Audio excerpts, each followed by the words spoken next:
दोस्तों अनोद अकेडमी में आप सभी का स्वागत है। 28 नवंबर को यूपी टेट का पेपर होने जा रहा है और जिसमें सफल होने के लिए, जिसमें सक्सेस होने के लिए 120 प्लस मार्क्स कैसे लाए जाएं, लास्ट के 10 दिन में हम क्या करें और कौन कौन सी बातों का ध्यान रखें जिससे हमारे 120 मार्क्स आ जाएं, 120 से ऊपर मार्क्स आ जाएं, इसको हम आज जानने का प्रयास करेंगे। दोस्तों मुश्किलों को रौंदना, आओ अपना अंदाज कर लें और कल कभी आता नहीं, आज ही आगाज कर लें। गिरना उठना, शिखर को छूना, घर घर का अंदाज कर लें और कल कभी आता नहीं, आज ही आगाज कर लें। दोस्तों आगाज करने का समय आ गया है और वो समय है 28 नवंबर को आपका पेपर है। वैसे टेट सीटेट एग्जाम्स बहुत होते रहते, हर साल हो रहे हैं, लेकिन इस बार का टेट 28 नवंबर का जो टेट है आपके भविष्य की दशा और दिशा निर्धारित कर देगा, क्योंकि इसके बाद बहुत भयंकर वैकेंसी आने वाली है। लगभग 50,000 से लेकर के 1 लाख के बीच की जो संभावनाएं बन रही हैं, इतनी बड़ी वैकेंसी आपको देखने को फिर आगे बहुत मुश्किल होगा। तो ये टेट आपको निकालना बहुत जरूरी है, तो आपको तैयार होना पड़ेगा इस टेट को निकालने के लिए। इस क्लास में मैं पूरा सिलेबस कवर करूंगा, साथ में लास्ट में वो पांच ऐसी कौन सी महत्वपूर्ण बातें हैं जिनको आप ध्यान में रखोगे तो आपके यूपी टेट में 120 प्लस मार्क्स जरूर आएंगे। यदि आपने इन बातों का ध्यान दिया और इस पूरी क्लास को शुरू से लास्ट तक, अंत तक आपने देखा, तो आपके 120 प्लस मार्क्स जरूर आएंगे। तो हम पहले इस क्लास में यह चर्चा करेंगे कि 10 दिन में कैसे पूरे पाठ्यक्रम को कैसे कंप्लीट करें।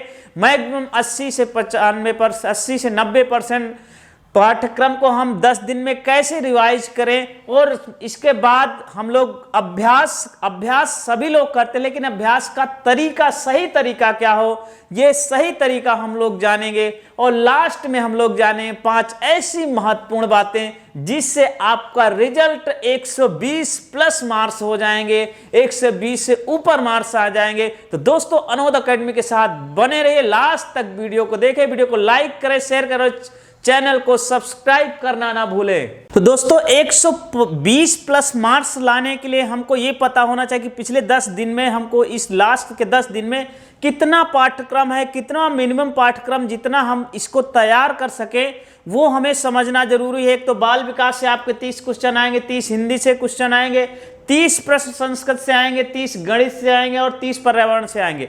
सेकंड लैंग्वेज में आप ऑप्शन बदल सकते हो, संस्कृत की जगह इंग्लिश ले सकते हो, लेकिन मेरी सलाह यही कि यदि आप संस्कृत में थोड़ा सा भी एफर्ट कर लोगे, मेहनत कर लोगे, तो आपके 120 प्लस मार्क्स आ जाएंगे। आपको संस्कृत में 25 प्लस मार्क्स आसानी से ला सकते हैं। इन सभी सब्जेक्टों में यदि आपने थोड़ा थोड़ा मेहनत किया तो 25 प्लस मार्क्स आ जाएंगे। तो हम पहले बाल विकास में देखेंगे इंपॉर्टेंट टॉपिक्स कौन कौन है जिन्हें 10 दिन में अध्ययन करना है। फिर हिंदी में कौन से महत्वपूर्ण टॉपिक है जिन्हें 10 दिन में लास्ट अध्ययन करना है, संस्कृत में कौन से महत्वपूर्ण टॉपिक है जिसे 10 दिन में अध्ययन करना, और गणित में कौन से महत्वपूर्ण टॉपिक है जिन्हें 10 दिन में अध्ययन करना, और पर्यावरण में कौन से महत्वपूर्ण टॉपिक हैं जो लास्ट 10 दिन में आपको अध्ययन करना है। यदि हम इन टॉपिकों को समराइज कर लें, इनको समझ लें अच्छी से, तो इनको हम समझने के बाद फिर प्रैक्टिस करेंगे, अभ्यास पर जोर देंगे, तो हमारे 120 प्लस मार्क्स जरूर आ जाएंगे। तो आइए दोस्तों हम लोग देखते हैं कि बाल विकास के जो महत्वपूर्ण टॉपिक है, जहां 90% उन्हीं पाठों से प्रश्न बनते हैं, उन्हें हम लोग समझते हैं। दोस्तों बाल विकास एक बहुत ही इंपॉर्टेंट सेक्टर है, बहुत महत्वपूर्ण सेक्टर है। यदि आपने तनिक भी अपनी सोच, अपनी समझ शिक्षा के अनुरूप या शिक्षण के अनुरूप विकसित करना चाहते हैं, तो आपकी समझ बाल केंद्रित समझ होनी चाहिए।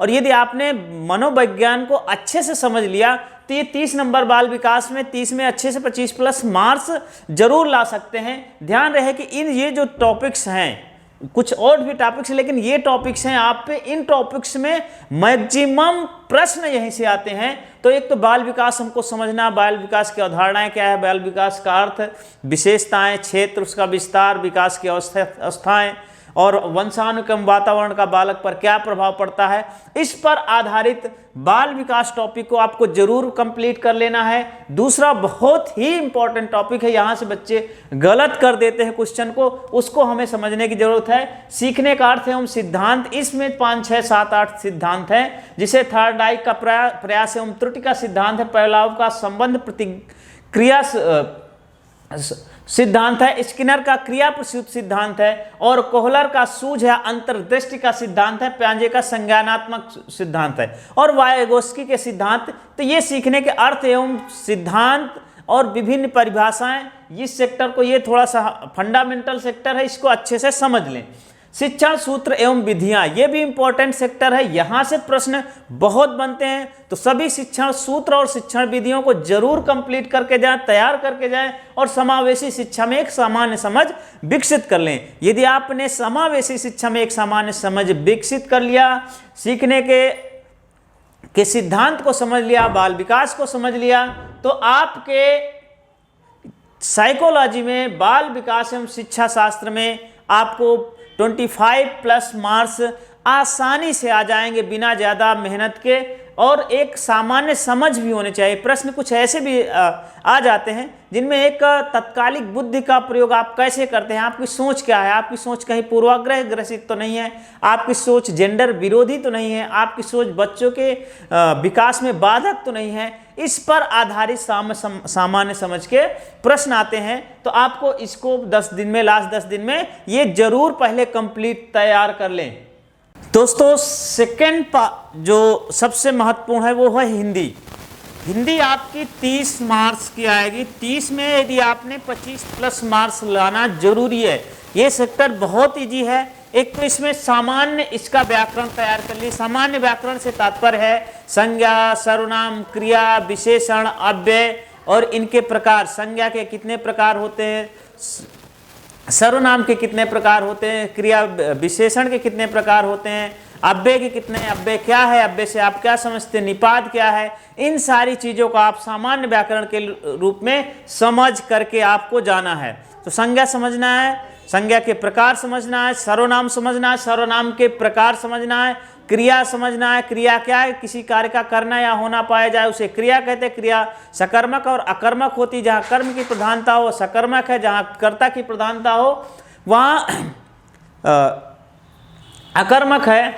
तो ध्यान ये रखना है, सकर्मक और अकर्मक क्रियाएं होती हैं। इसमें विशेषण है, संज्ञा सर्वनाम की विशेषता बताने वाले शब्दों को विशेषण कहते हैं। विशेषण के अव्यय क्या होते हैं, जिनमें लिंग, वचन, कारक आदि के अनुसार कोई परिवर्तन नहीं होता है, उसे अव्यय कहते हैं। और एक सबसे महत्वपूर्ण वर्ण विचार टॉपिक है। वर्ण विचार टॉपिक को आपको अच्छे से तैयार करके जाना, कम से कम 4 या 3-4 क्वेश्चन जरूर इससे आ जाते हैं। एक तो इसमें उच्चारण स्थान तैयार करके जाएंगे। उच्चारण स्थान,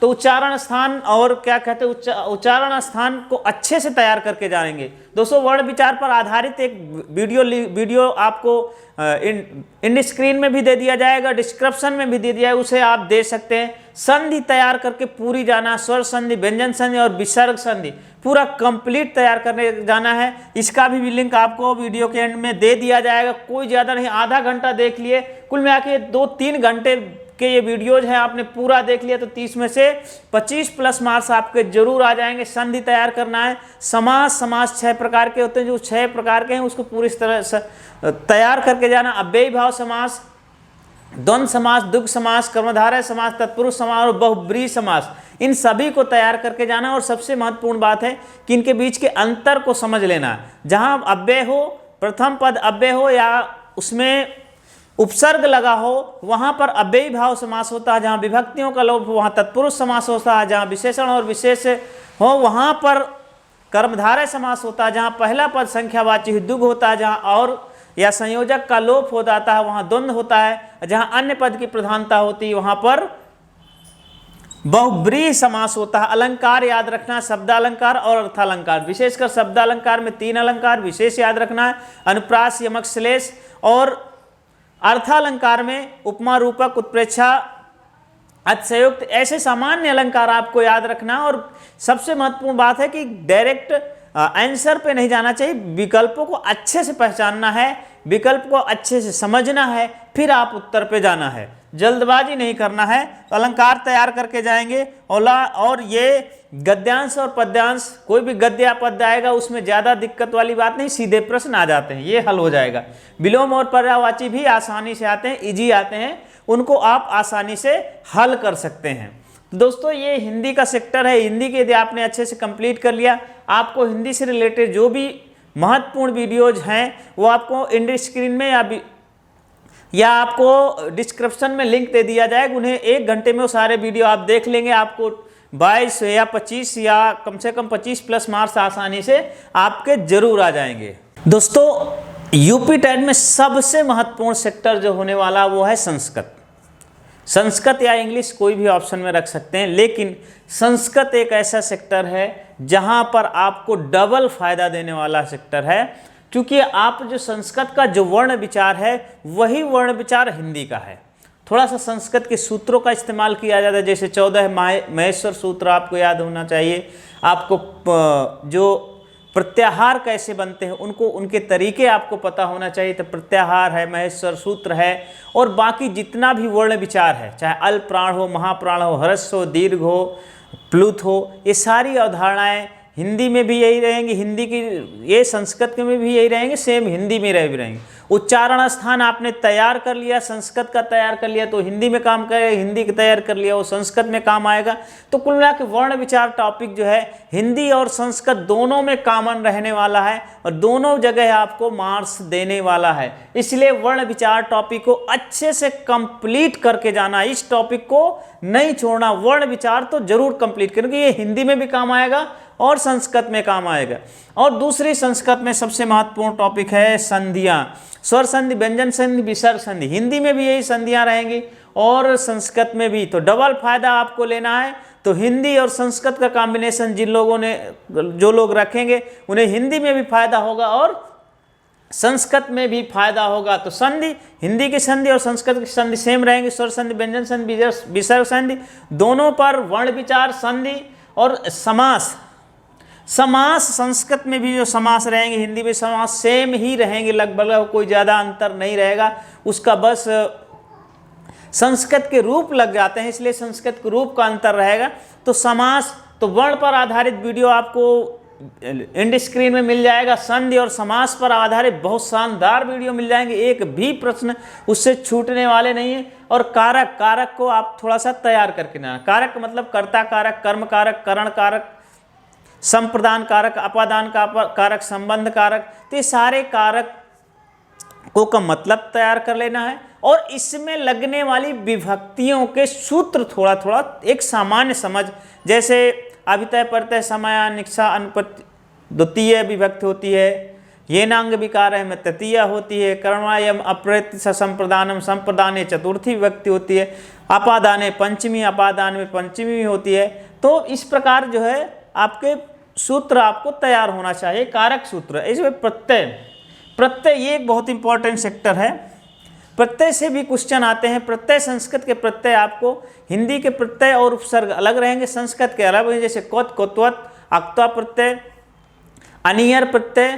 तो ऐसे प्रत्ययों को हमको तैयार करके जाना, उसमें जो डिफरेंसेज है उनको पकड़ना कि प्रत्यय का कौन सा अंश शब्द के अंत में जुड़ जाता है, उसको हम लोग तैयार करके अच्छे से जाएंगे।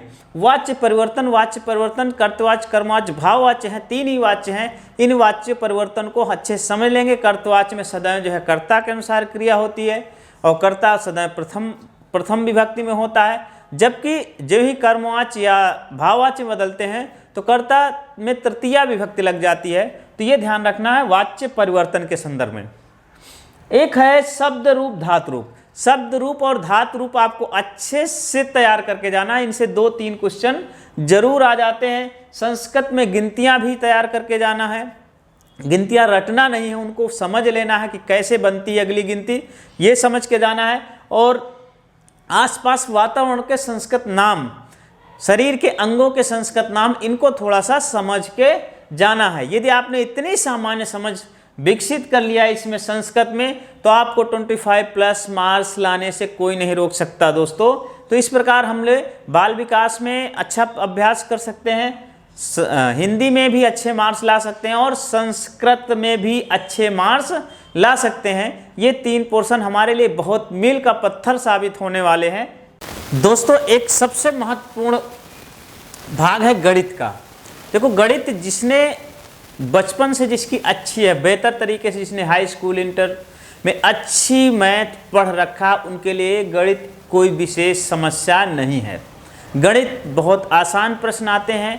बस गणित ने जिन्होंने शुरू में अच्छी गणित पढ़ रखा है, 6ठी 7वीं 8वीं 9वीं 10वीं क्लास में जिसने गणित अच्छे से पढ़ रखा है, उनके लिए गणित में ज़्यादा प्रॉब्लम नहीं, ज़्यादा समस्याएं नहीं होंगी।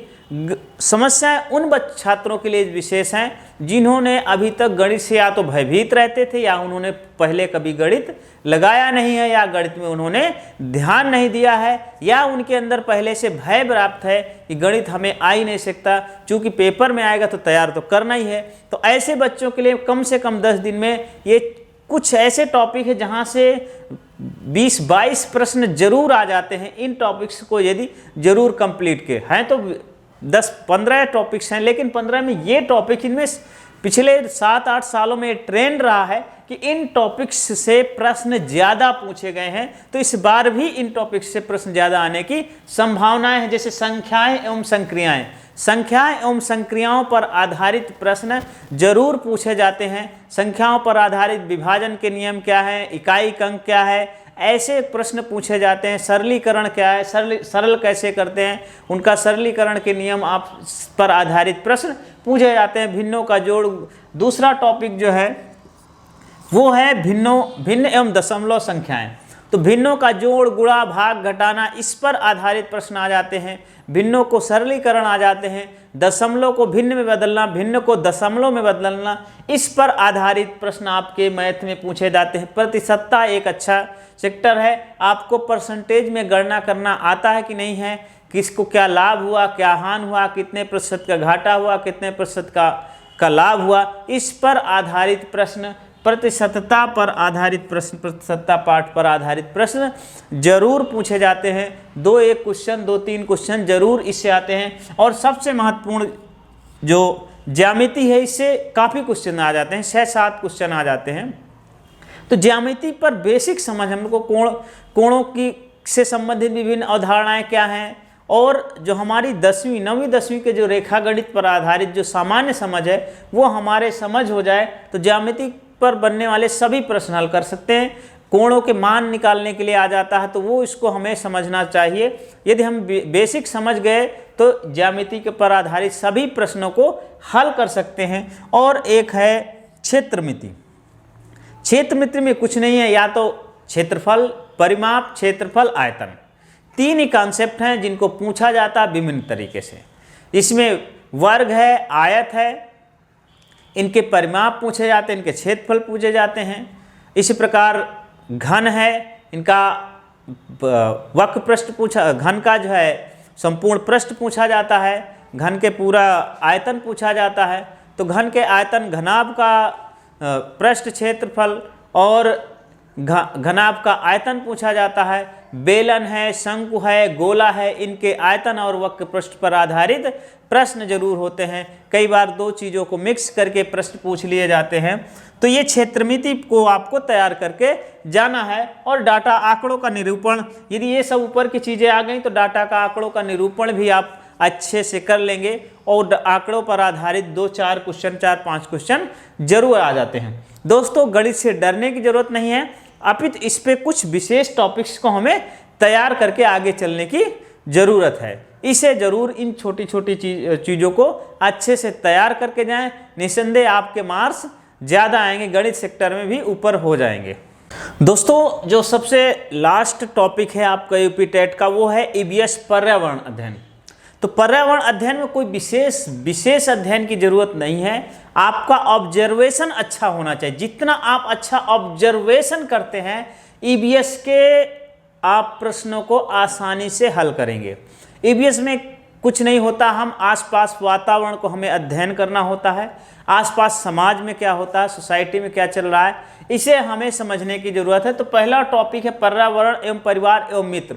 बिल्कुल आसपास वातावरण का अध्ययन पर आधारित, ऑब्जर्वेशन पर आधारित जो है प्रश्न आते हैं, उनको आपको तैयार करने जाना है। भोजन, न्यूट्रिशन, भोजन एवं पोषण, मानव शरीर एवं स्वच्छता पर आधारित प्रश्न जरूर पूछे जाते हैं, इसको भी आपको तैयार करके जाना है। ये दोनों टॉपिक बहुत ही महत्वपूर्ण है। और सबसे महत्वपूर्ण है पेड़ पौधे एवं जंतु। छोटे बच्चों के लिए आकर्षक क्षेत्र रहता है जीव जंतु, पेड़ पौधे। तो पेड़ पौधों को हमें अच्छे से तैयार करके जाना है, उनकी बेसिक विशेषताओं को जाना, उनके विषय में एक सामान्य समझ हमें रखना है, वनस्पतियों के संदर्भ में, जीव जंतुओं के संदर्भ में और पेड़ पौधों के संदर्भ में। एक भारत का भूगोल, थोड़ा सा भारत का भूगोल बहुत डीप में नहीं जाना, एक सामान्य समझ कि भारत का स्वरूप क्या है, भारत की नदियां हैं, पठार हैं, झीलें हैं, इनकी एक सामान्य समझ आपको विकसित होनी चाहिए, तब ताकि जो है इस पर आधारित बनने वाले प्रश्न को आसानी से हल करो। इस सेक्टर से काफ़ी प्रश्न पूछे जाते हैं भारत के भूगोल से, तो इसको अच्छे से तैयार, ईबीएस में ये सेक्टर बहुत महत्वपूर्ण है। कुल मिलाकर देखा जाए पर्यावरण एवं भूगोल का वेटेज ईबीएस में ज़्यादा है, पर्यावरण और भूगोल का वेटेज ज़्यादा है ईबीएस में। और भारत के जो संविधान और शासन से भी कुछ क्वेश्चन आ जाते हैं। बेसिकली सामान्य रूप से एक तो मूल अधिकार पर सामान्य समझ विकसित कर लें, नीति निर्देशक तत्वों पर सामान्य समझ विकसित कर लें, और केंद्र सरकार और राज्य सरकार पर सामान्य समझ आपकी विकसित होनी चाहिए, और न्यायपालिका और स्थानीय शासन जैसे ग्राम पंचायत है और इसमें नगर पंचायत है, इन पर आधारित बेसिक अवधारणाएं आपको समझ में आनी चाहिए, वो आ जाएंगे। और सामान्य विज्ञान में कुछ क्वेश्चन आ जाते हैं, बहुत ज़्यादा नहीं आते हैं, लेकिन सामान्य विज्ञान के प्रश्नों को भी अच्छे से, थोड़ा सा ऑब्जर्वेशन अच्छे होने से, साइंस भी ऐसे आएगी जो ऑब्जर्वेशन के आएगी, जो आप दैनिक यूज में जो साइंस है उस पर आधारित कुछ प्रश्न जरूर बनते हैं। तो इन टॉपिक्स को दोस्तों कवर जरूर करना है, जो आपको हमने हर सेक्टर में बताया। इसमें यदि आपने सभी टॉपिक को आपने कवर कर लिया और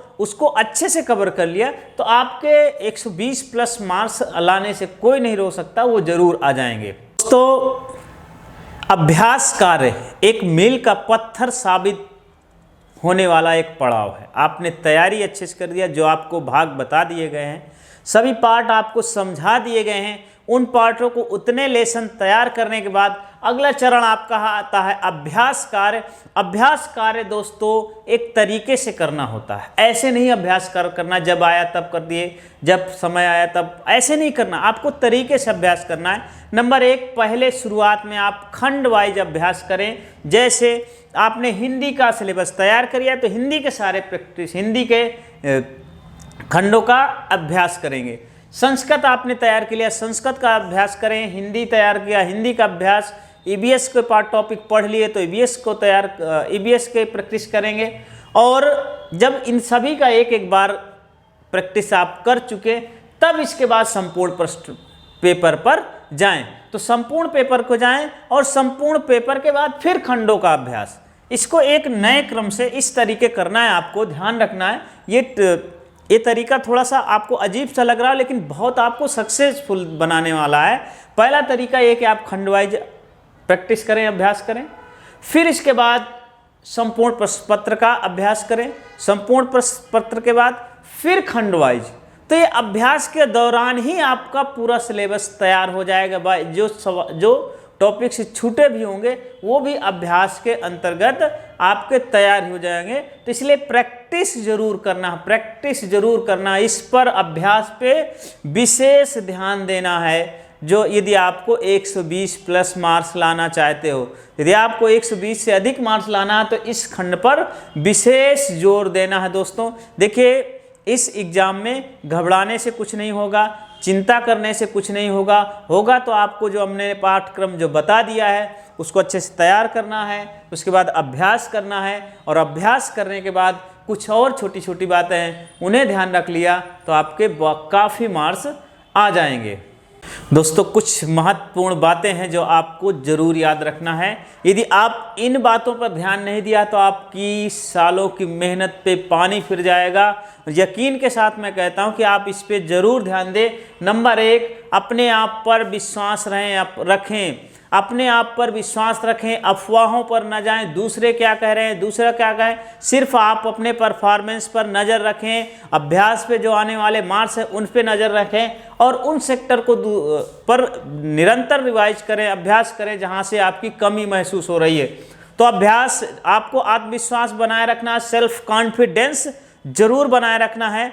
आत्मविश्वास से ही बड़े बड़े युद्ध जीते जा सकते हैं। तो ये भी टेट भी कोई बड़ी समस्या नहीं है, इसे आसानी से निकाला जा सकता है। यदि आपने अपने पर आत्मविश्वास बनाए रखा तो आपका यूपी टेट बहुत शानदार नंबरों से निकलने वाला है, बहुत अच्छे मार्क्स आने वाले हैं। इससे यदि अच्छे मार्क्स लेकिन तभी आएंगे जब आप पॉइंट नंबर 2 को ध्यान रखेंगे, अपने आप को फेसबुक व्हाट्सएप से दूरी बना के रखना है। फेसबुक और व्हाट्सएप से दूरी बना के रखना है, क्योंकि इस दौरान अनेकों प्रकार के जो है अफवाह फैलती है, गलत न्यूज़ें आती हैं जिन पे आपको कुछ भी ध्यान नहीं देना है। और सबसे महत्वपूर्ण बात है निरंतर अभ्यास पर जारी रखना, उस पर कोई लापरवाही नहीं करना है।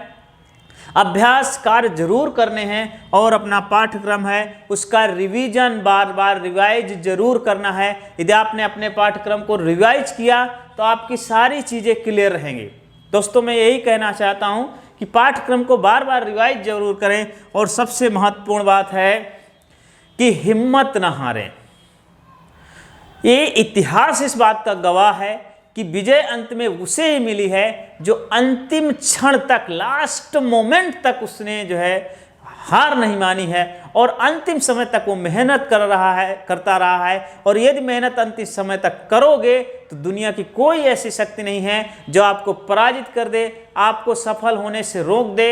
यदि कोई रोक सकता है तो आप खुद हैं। और यदि आपने इन बातों का ध्यान दिया तो आप सफल होने से आप भी अपने आप को नहीं रोक पाएंगे, आपके अच्छे मार्क्स जरूर आएंगे। दोस्तों, कुछ परिंदे उड़ रहे हैं आंधियों के सामने, ताकत ना सही हौसला होगा जरूर। गर इस तरह नदी बहती रही तो देखना एक दिन तय समंदर तक फासला होगा जरूर, तय समंदर तक फासला होगा जरूर। दोस्तों, मैं आपसे यही अपील करना चाहता हूं कि आपको वीडियो कैसे लगा ये आप ज़रूर कमेंट करें और इस वीडियो को लोगों तक शेयर करें। चैनल से ज़रूर जुड़ने का प्रयास करें निसंदेह, क्योंकि आपको इस चैनल से जुड़ेंगे तो आपको ज़रूर कुछ ना कुछ फ़ायदा होगा। और आपका यदि फ़ायदा होगा तो हमें एक मोटिवेशन मिलेगा, हम आपके लिए और भी शानदार वीडियो ज़रूर लेके आएंगे। तो दोस्तों, अनोद अकेडमी से ज़रूर जुड़ें, दोस्तों को जुड़ें और जितना ज़्यादा से ज़्यादा तक लोगों तक ये वीडियो पहुँचे उन लोगों तक ये वीडियो ज़रूर पहुँचाएँ। तो मिलते हैं नेक्स्ट वीडियो में दोस्तों, तब तक के लिए जय हिंद, जय भारत।